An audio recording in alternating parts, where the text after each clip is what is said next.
occidentale. Deux remarques sur le discours humaniste que vous venez de tenir. D'abord, vous mêlez des choses exactes avec des erreurs.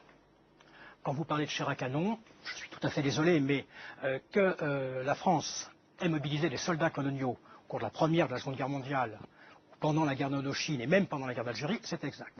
Est-ce que ces soldats ont servi de chair à canon?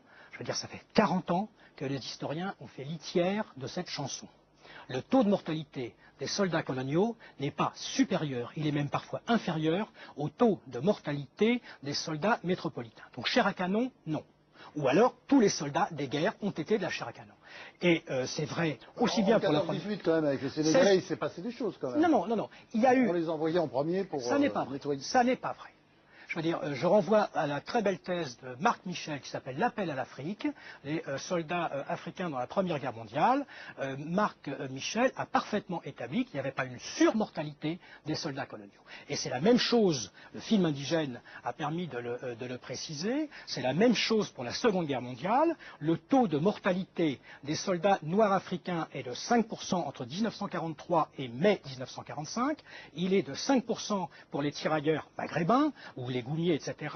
Il est de 5,8% pour le total de l'armée française et il est de un peu plus de 8% pour les Français d'Afrique du Nord, ce qu'on appellerait aujourd'hui les pieds noirs. Donc le mot chair à canon, c'est encore une fois une idéologie totalement victimaire.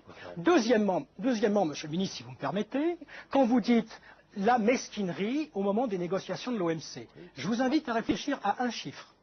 Aujourd'hui, aucun État industrialisé n'arrive à atteindre les 0,7% de son PIB au profit des pays du tiers-monde, y compris la France quand vous étiez ministre. Y compris la France quand vous étiez ministre. Bien sûr. Et malgré toutes les déclarations...